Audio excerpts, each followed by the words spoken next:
Assalamualaikum warahmatullahi wabarakatuh. Kembali lagi di channel Berita Mistis. Di kisah kali ini masih ada sebuah kisah lanjutan dari sebuah kisah yang berjudul Musafir. Cerita dari kirimannya Mas Rendra Channel. Dan sebelum kita masuk ke ceritanya, tekan dulu tombol like video ini dan jangan lupa tekan juga tombol subscribe channel ini dan nyalakan juga lonceng notifikasinya agar tidak ketinggalan cerita-cerita lainnya dari channel ini. Dan buat teman-teman yang punya pengalaman horor dan pengen dibawakan di channel ini, nanti teman-teman bisa langsung hubungi kontak admin kami yang sudah saya sertakan di kolom deskripsi. Dan seperti apa untuk kelanjutan kisah ini? Langsung saja kita masuk ke ceritanya.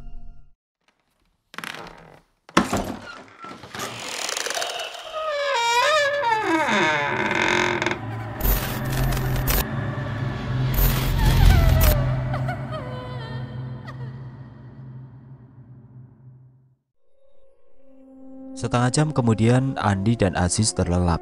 Hanya Umar yang tidak bisa tidur. Walaupun sudah dipaksa tetap saja tidak bisa tidur karena riuh suara yang membuat kupingnya terganggu. Karena semakin didengarkan, semakin jelas pula keramaian suara itu. Suara sialan, aku tidak bisa tidur.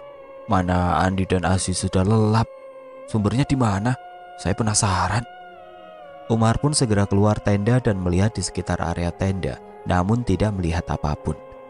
Dan saat Umar keluar, suara itu pun hilang, dan Umar melihat Safira keluar juga Dini. Mau pada kemana Safira dan Dini? Umar pun menghampiri mereka berdua. Ternyata Safira kebelet buang air kecil. Kamu yang... Saya kebelet dan minta Dini ikut aku. Takut karena dengar suara aneh seperti sangat ramai. Kamu mendengar juga, Mar? Ucap Dini. Saya tidak bisa tidur karena suara sialan itu. Tapi Aziz dan Andi sudah lelap dalam tidurnya. Ya sudah, temani saya juga Dini. Saya mau buang air kecil. Umar pun mengangguki perkataan Safira dan berjalan mengantar Dini dan Safira. Umar di belakang. Setelah ada tanah lapang dan pohon besar, Dini dan Safira segera masuk dan Umar menunggu sedikit jauh dan terus menunggu. Dan sangat lama Umar menunggu hingga kesal. Vira dan Dini udah belum? Kok lama banget? Vira, Dini. Saking kesalnya Umar pun mendekati dan segera menuju pohon besar. Namun dia tidak melihat siapapun, membuat bulu kuduknya berdiri. Vira, Dini, pada kemana? Kenapa bulu kudukku merinding? Ketika Umar berbalik, sosok dua perempuan berdiri di belakangnya, membuat Umar penasaran apakah itu Dini dan Vira. Dini, Vira, itu kalian? Dengan sedikit gemetar Umar mendekati, dan kedua sosok itu berbalik dan membuat shock jantung Umar berdetak kencang. Ketika melihat wajah rata tanpa hidung, mata, dan mulut, membuat Umar bergetar hebat. Mulut tidak bisa berteriak, kaki seperti terpaku melihat muka rata kedua sosok perempuan ini. Dengan sekuat tenaga dia berbalik perlahan dan menggerakkan badan dan kakinya meninggalkan kedua sosok itu. Dan akhirnya Umar bisa berjalan cepat dengan wajah yang ketakutan dan pucat, juga keringatnya terus mengalir. Sialan, hampir jantungku copot. Saya tidak percaya melihat dengan kedua mata saya makhluk begituan. Dan langsung melihat tenda Safira dan Dini. Ketika membuka tenda, mereka berdua sedang tidur. Berarti saya tadi mengantar setan. Safira sama Dini ada di tendanya, gumam Umar dan langsung masuk ke dalam tenda. Namun aneh, Andi dan Aziz tidak ada di tendanya. Aziz, Andi, kemana kalian? Umar beranjak ke Safira dan Dini dan segera membangunkannya. Dini, Safira, bangun. Ketika mereka bangun, karena wajah tertutup kain, namun setelah bangun, dan Umar kembali shock melihat kembali sosok muka rata yang tadi dilihat di pohon besar. Hantu! Umar berlari meninggalkan area tenda dan tidak tahu arah kemana. Sekelebat bayangan hitam mengejar Umar yang dari pos 2 terus mengikutinya. Bayangan itu mengejar ke arah Umar, membuat Umar berlari tanpa arah menghindari bayangan itu. Pada kemana semuanya? Jangan tinggalkan saya sendiri. Andi, Aziz, Vira, Dini. Dengan teriakan ketakutan. Seketika Umar dikagetkan dengan riuh suasana yang sangat ramai dan seperti dari kejauhan banyak orang. Akhirnya banyak orang juga. Saya nggak sendirian. Mungkin itu perkampungan warga. Daripada saya terus dikejar setan, mending masuk ke kampung itu biar aman. Dan akhirnya Umar memasuki kampung yang sangat ramai, sepertinya yang dilihat Umar. Sebuah pasar tradisional, namun warga terlihat sangat dingin dan kaku dengan wajah pucat. Wajah mereka pucat semua. Desa apa ini? Mungkin Aziz, Andi, Vira dan Dini ada di sini. Tega mereka tinggalkan saya di tenda. Semakin masuk, Umar hanya melihat mereka jual beli dengan wajah pucat dan dingin. Dia berjalan. Tiba-tiba dia berhenti di hadapan sosok hitam yang terus mengikutinya dari pos 2. Sudah ada di depannya dengan wajah menyeramkan. Mau lari kemana kau manusia? Kaki Umar tidak bisa dilangkahkan. Mulut pun tidak bisa berteriak. Kini seluruh penduduk berwajah pucat melirik ke Umar semua. Umar sangat panik. Dan wajah para warga berubah menjadi menyeramkan. Ada yang mematahkan lehernya sendiri, dan ada yang berubah menjadi tinggi besar, dan juga banyak yang menyeramkan. Kau tidak bisa lari manusia bodoh. Kau sudah mengotori rumahku, baik perkataanmu, dan kau membuang air kecil di rumahku tanpa permisi. Ampun, ampun, lepaskan saya. Andi, Aziz, tolong saya.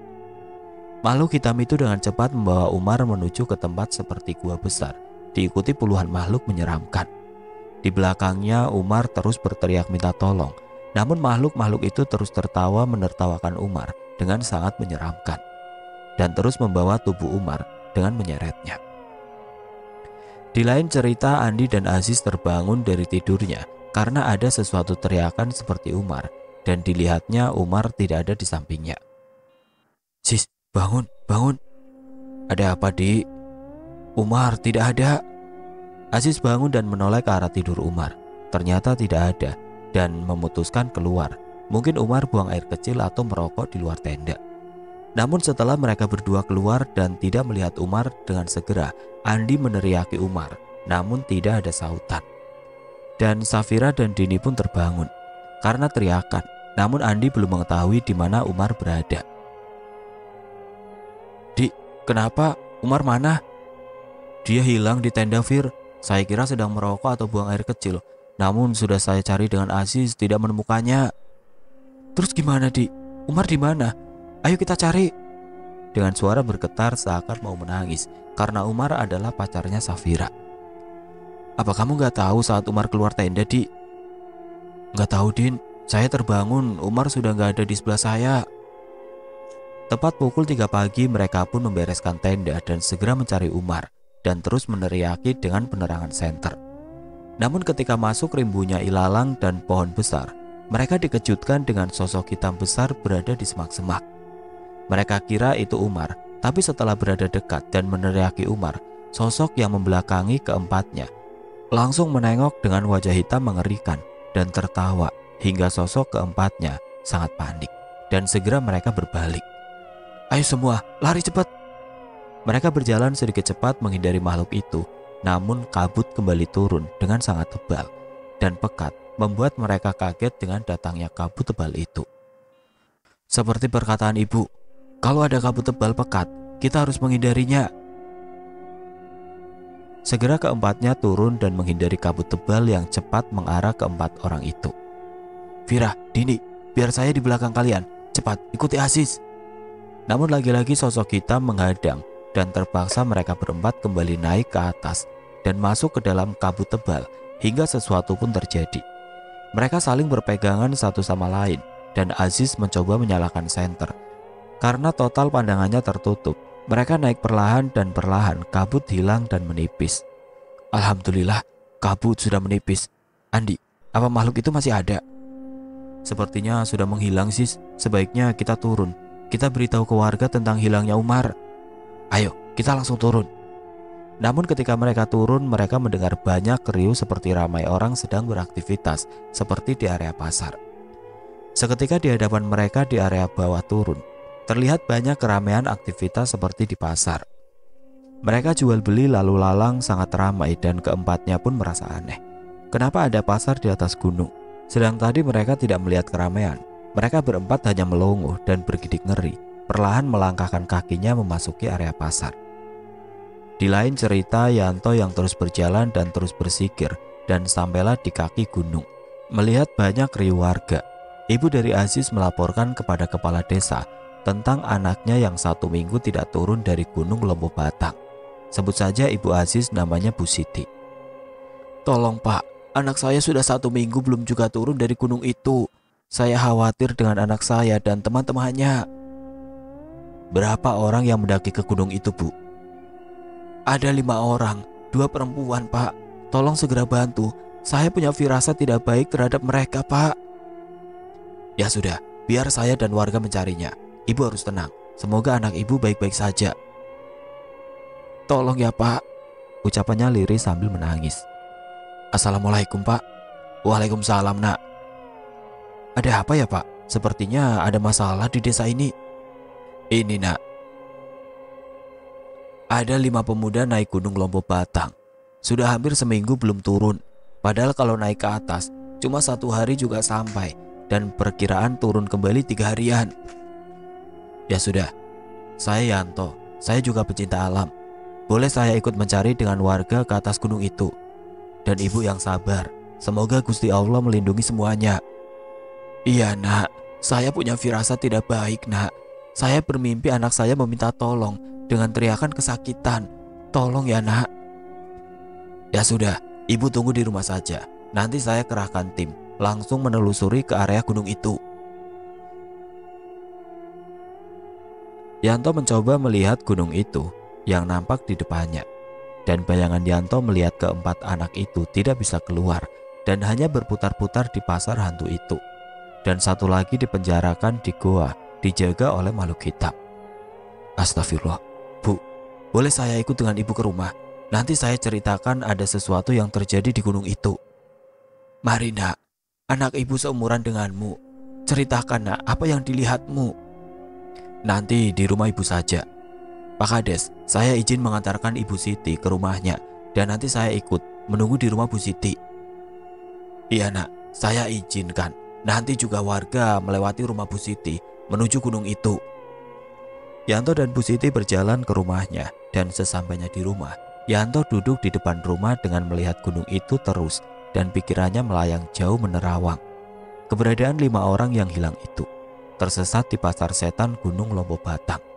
Dan kebetulan juga Yanto ingin menancapkan paku emas di gunung itu. Ya. Karena salah satu dari mereka berkata kotor dan kelakuan yang tidak diterima makhluk penghuni gunung itu. Jadi keempatnya juga terbawa masuk ke pasar itu. Gumam Yanto dalam hatinya. Nah, ini air putih, minumlah. Sebaiknya Nak Yanto istirahat di sini. Sebentar lagi mau maghrib. Pencarian paling besok pagi. Iya, Bu, terima kasih. Oh iya, Ibu tahu mitos pasar setan gunung itu? Iya tahu, Nak. Bukan mitos lagi. Memang tempatnya berada di atas gunung. Dan ceritanya sudah turun-temurun diceritakan. Nak Yanto tahu dari mana cerita itu? Tidak, Bu. Kebetulan tadi di jalan saya sedang ngopi dan tidak sengaja ngobrol mitos gunung itu.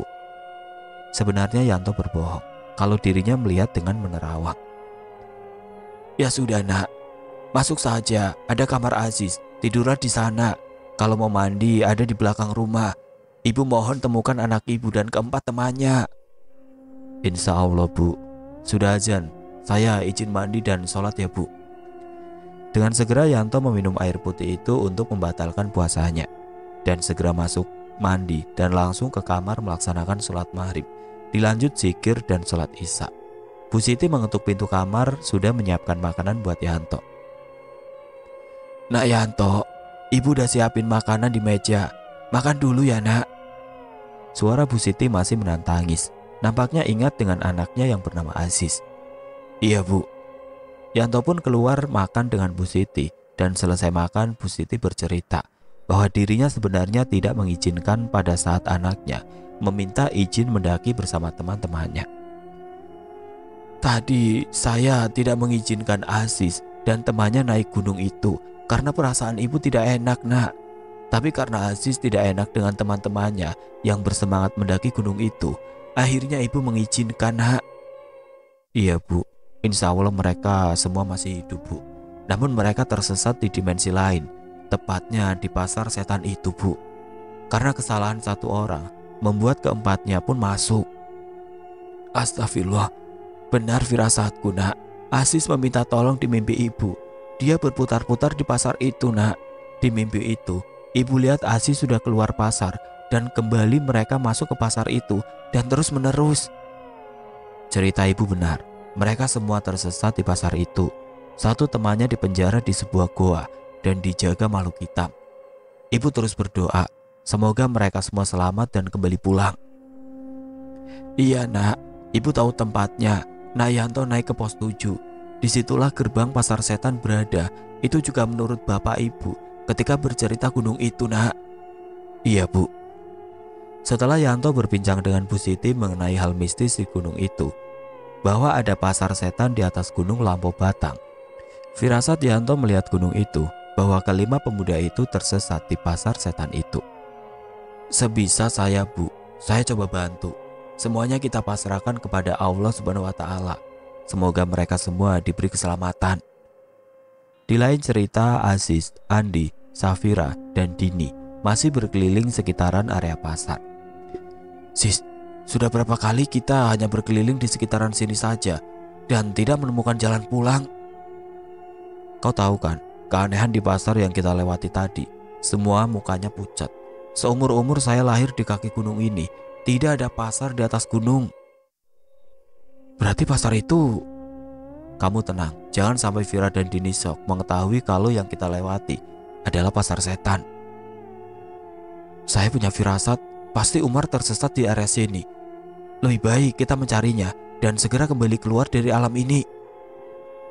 Kalian lagi ngobrolin apa sih bisik-bisik? Kalian tahu kan kita sudah berapa kali berputar-putar sekitaran pasar itu? Iya, terus gimana Umar? Sedangkan makhluk hitam itu terus mengejar-ngejar kita. Aku dan Aziz memutuskan mencari dulu Umar. Kita naik bersama, pulang pun harus bersama. Ya, kalian semua jangan panik. Mungkin ada kesalahan sepele yang membuat kita berada di sini, sehingga tersesat. Ya sudah, kita cari dulu Umar. Siapa tahu dia juga tersesat. Apa kita masuk pasar itu sis? Pasar aneh? Mau gimana lagi, kita masuk. Wajah Safira dan Dini seperti ketakutan masuk pasar itu, karena nampak wajah warga itu pucat dan dingin pandangannya. Namun karena desakan Aziz dan Andi, mereka berdua pun ikut dan masuk ke pasar itu. Berjalanlah mereka, Aziz di depan dan Andi paling belakang, dan masuk ke dalam pasar itu. Dik, pastikan kamu lihat, pantau siapa tahu ada Umar. Ayo kita pulang saja sis. Andi, aku gak kuat melihat mereka. Wajah mereka pucat semua. Jangan-jangan mereka semua. Kita harus cari Umar. Kita tersesat ke sini dan harus menemukan Umar. Saya yakin Umar berada di sini. Mereka berempat berjalan memasuki pasar setan itu. Aktivitas mereka sama dengan manusia. Ada pembeli juga penjual dan hulu halang banyak. Ketika akan melewati batas pasar, berdirilah sesosok makhluk hitam yang mengejar keempatnya saat akan turun dengan mata merah, seolah menghadang mereka. Dan seketika warga yang tadi aktivitas di pasar, mereka menatap ke arah empat orang itu. Nampak Safira dan Dini memejamkan mata mereka karena perubahan wajah warga pasar itu semakin menyeramkan dan menyeringai ke arah mereka semua. Aku gak kuat lihat ini semua, ucapnya ketakutan. Sis, lihat wajah mereka semua berubah. Hitungan ketiga, kita lari ke samping, arah hutan. Mengerti kalian semua? 1, 2, 3. Mereka berempat berlari ke arah samping hutan. Namun hantu di pasar itu terus bergerak mengikuti mereka semua dengan wajah yang sangat menyeramkan dan terus mengejar mereka berempat. Vira, Didi, kalian pergi ke depan. Biar saya sama Andi di belakang. Cepat lari. Bawa senter ini Vira, menjauhlah dari makhluk-makhluk itu. Vira menganggukkan kepalanya dan mengambil senter yang dipegang Aziz dan berlari dengan Dini di depan. Ketika Vira menoleh ke belakang, Andi dan Aziz tidak lari, namun menghadang makhluk itu. Dan teriakan Aziz menyuruh Dini dan Vira lari. Cepat lari. Di, kamu juga lari. Jaga Vira dan Dini, biar saya hadang makhluk ini. Tapi sis, cepat kejar mereka berdua. Kalau kamu keluar dari alam ini, sampaikan salam saya ke ibu. Saya akan baik-baik saja, cepat. Andi berlari cepat dan mengejar Vira dan Dini dan langsung hilang di tengah hutan. Sementara Aziz sudah berhadapan dengan banyak makhluk mengerikan. Dan datanglah makhluk hitam menarik baju Aziz dan menyeretnya, diikuti banyak makhluk mengerikan itu. Aziz hanya diam dan pasrah, entah dirinya mau dibawa kemana. Tatapan makhluk di belakang Aziz tertawa menyeringai dengan senyum mengerikan, dan bahkan mulut mereka robek sampai hampir ke telinga mereka dengan tangan-tangan panjang. Aziz yang ditarik makhluk hitam itu hanya pasrah dan sampailah di sebuah gua. Tiba-tiba, Aziz. Aziz menoleh. Ternyata Umar yang kondisinya sudah sangat mengenaskan, banyak lumuran darah seperti dalam penyiksaan, dan Aziz pun dimasukkan satu penjara dengan Umar dengan dilempar oleh makhluk hitam itu. Aziz, maafkan saya karena kelancangan dan ego saya. Kalian semua kena imbas dari perilaku saya. Dini, Vira dan Andi kemana? Mereka semua berlari. Saya yang menghadang makhluk-makhluk itu. Apa kamu baik-baik saja, Mar? Setiap datang makhluk mengerikan itu berkulit hitam menyeramkan. Dia masuk membawa pecutan dan terus menyiksaku. Sampai kamu lihat sendiri kondisiku, sis. Aku ingin pulang, ucapnya menangis. Kita berdoa, semoga Andi, Vira dan Dini keluar dari alam mengerikan ini dan meminta bantuan keluarga. Di lain cerita, Andi sudah bersama Dini dan Vira. Mereka menerobos semak-semak di gelapnya hutan dan hanya mengandalkan senter dan terus mencari jalan keluar dari hutan mengerikan ini. Dan belum menemukan jalan, suara tawa mengerikan dan lesatan bayangan membuat mereka ketakutan, terutama Vira dan Dini. Di, apa kita akan terjebak selamanya di hutan yang mengerikan ini? Dan juga kita terus dikejar makhluk-makhluk mengerikan itu. Aku ingin pulang, Di, ucapnya menangis. Kita harus tetap berusaha mencari jalan keluar agar kita secepatnya memberi tahu warga. Namun tiba-tiba sosok mengerikan datang di hadapan mereka. Makhluk hitam dengan mata merah dan geraman yang mengerikan sontak membuat ketiganya kaget dan hendak membalikan badan. Namun mereka sudah terkepung demit-demit penghuni pasar setan dengan bentuk dan rupa yang sangat menyeramkan. Kau tidak akan bisa keluar dari wilayahku, manusia. Diikuti suara tertawa para demit yang sangat banyak. Vira menggigil ketakutan dan juga Dini. Namun Andi tetap dengan sikap menjaga keduanya. Pergi kalian. Apa salah saya hingga kalian terus mengejar kami? Dan lepaskan Aziz yang kau bawa. Atau jangan-jangan satu temanku kau bawa juga? Mereka berdua sudah saya tangkap. Sekarang giliran kalian. Kesalahan kalian satu orang dari kalian berucap tidak sopan dan mengotori rumahku. Pergi kalian. Jangan ganggu kami. Saking takutnya Dini dan Vira jatuh pingsan, yang membuat Andi khawatir dan pasrah dikelilingi banyak demit. Di rumah Bu Siti, Yanto sedang melaksanakan zikir dan tiba-tiba terbayang di pikirannya di gunung itu dan melihat satu pria dan dua wanita dikelilingi demit-demit itu. Dan segera Yanto berdiri dan membawa tasnya. Sekalian akan ditancapkan paku emas keempat. Gawat, aku harus segera ke sana. Mereka terkepung dan dua lagi sudah tertangkap. Aku harus cepat-cepat. Kalau menunggu besok, bisa bahaya. Mereka tidak akan bisa kembali lagi. Mereka semua akan dipersembahkan ke raja mereka. Yanto dengan cepat keluar rumah dan membawa tasnya dengan sedikit berlari menuju gunung itu. Karena rumah Bu Siti di kaki gunung, setengah berlari Yanto terus menuju gunung dan sudah naik ke atas hingga berjam-jam lamanya melewati pos-pos lainnya. Yanto keluar rumah pukul 8 malam dan terus berlari menaiki gunung itu tanpa ada rasa capek. Mungkin karena bahaya dari kelima pemuda dan pemudi itu. Mereka semua sudah tertangkap dan akan dipersembahkan ke raja demit itu. Setelah hampir subuh, Yanto sampai di pos 7, tepat jam 3 subuh. Alhamdulillah, sampai juga. Terima kasih ya Allah. Karena bayangan di pikiranku, walau aku tidak tahu di mana, disinilah rupanya gerbang gaib bangsa mereka. Yanto duduk bersila di atas batu membaca pembuka hijab. Datanglah kabut tebal dan membaca doa, terbukalah semua. Yanto masuk ke kabut tebal dan sampai ke dalam dan masuk. Alhamdulillah, saya bisa masuk dengan mudah. Berguna juga cincinmu, Salim. Semoga Allah menjaga kalian semua. Depan Yanto tampak pemandangan pasar. Yanto segera mengeluarkan tongkat kayunya dan langsung masuk ke pasar setan itu.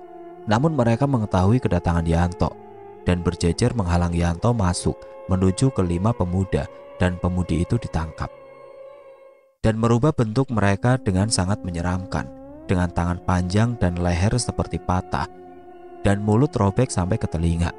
Wujud demit penghuni gunung ini, dan tiba-tiba sosok makhluk hitam bermata merah datang mendekat ke arah Yanto. "Hei manusia, mau apa kau datang ke sini? Apa kau ingin mengacaukan di wilayahku?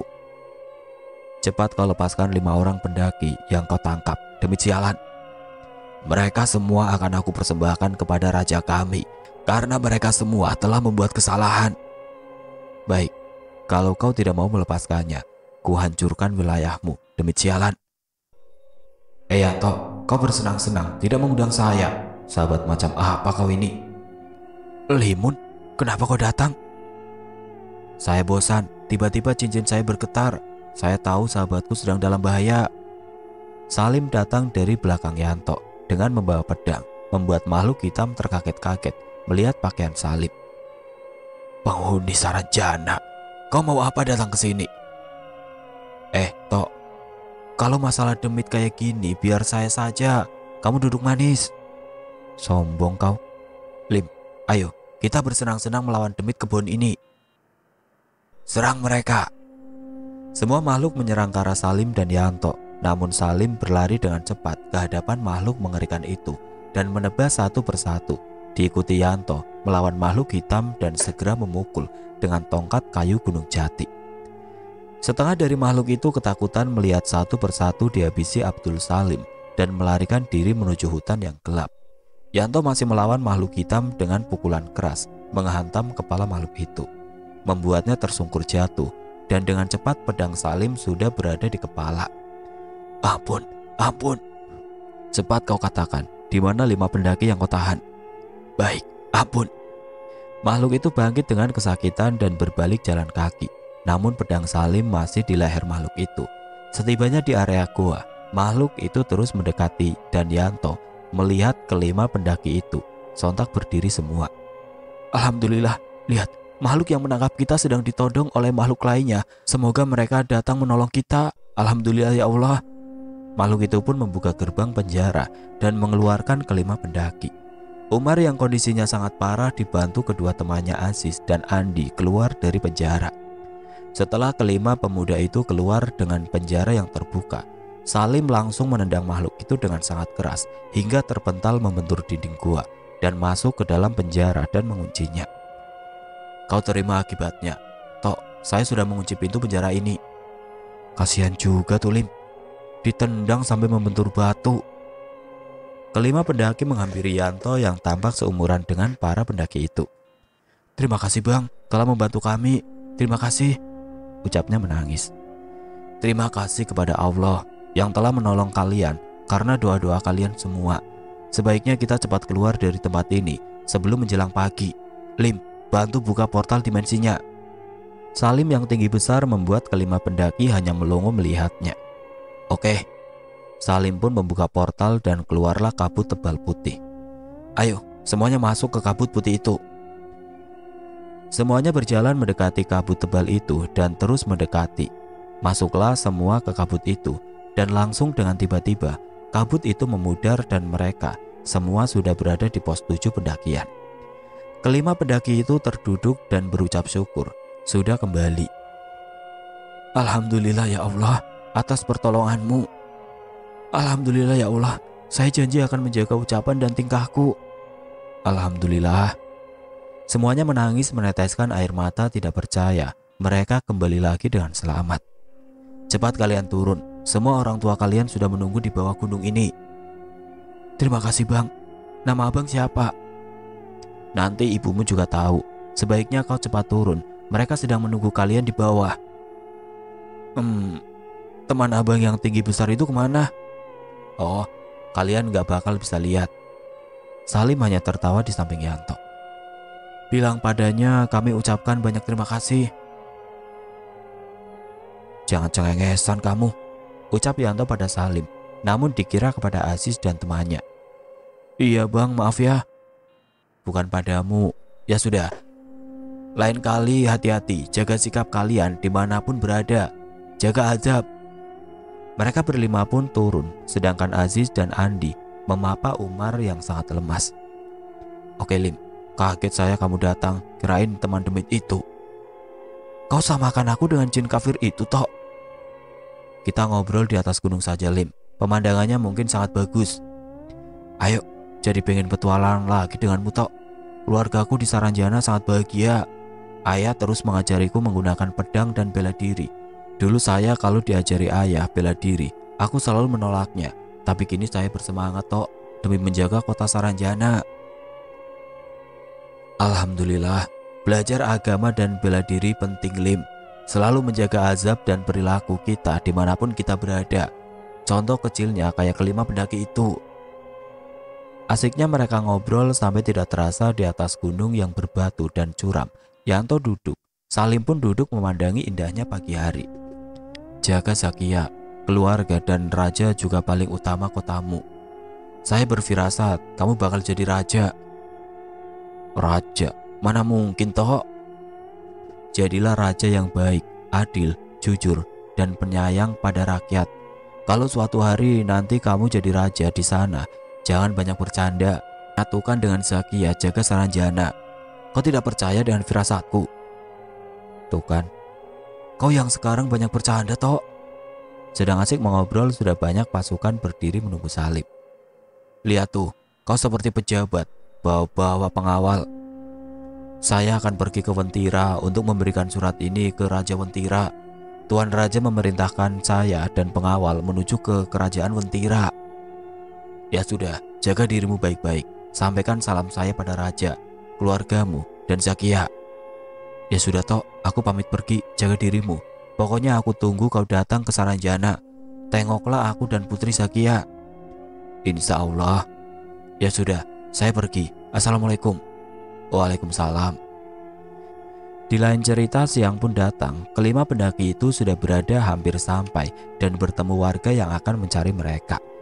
Dari mulai ayah Andi, ayah Umar, dan keluarga lainnya naik dengan warga dan dibantu turun dan menanduk Umar yang lemas. Alhamdulillah, lihat para warga. Tolong, tolong. Teriakan Andi membuat warga cepat menuju ke arah mereka dan sampailah warga ke arah mereka dan segera membantu Aziz dan teman-temannya terutama Umar. Bang, terima kasih. Semoga Allah membalas kebaikanmu. Teriak Aziz mengarah ke atas gunung. Yanto yang duduk di atas gunung sendiri menikmati indahnya ciptaan Sang Maha Kuasa. Terima kasih Gusti. Paku keempat sudah aku tancapkan. Saya akan pergi ke Pulau Dewata.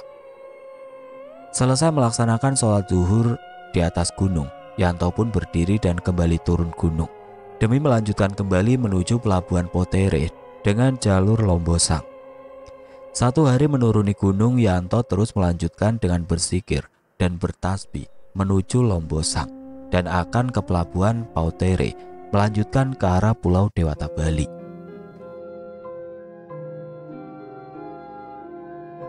Oke teman-teman, sampai di sini dulu ceritanya. Nantikan kelanjutan kisah ini di video berikutnya. Agar tidak ketinggalan, klik tombol subscribe channel ini dan nyalakan lonceng notifikasinya. Wassalamualaikum warahmatullahi wabarakatuh.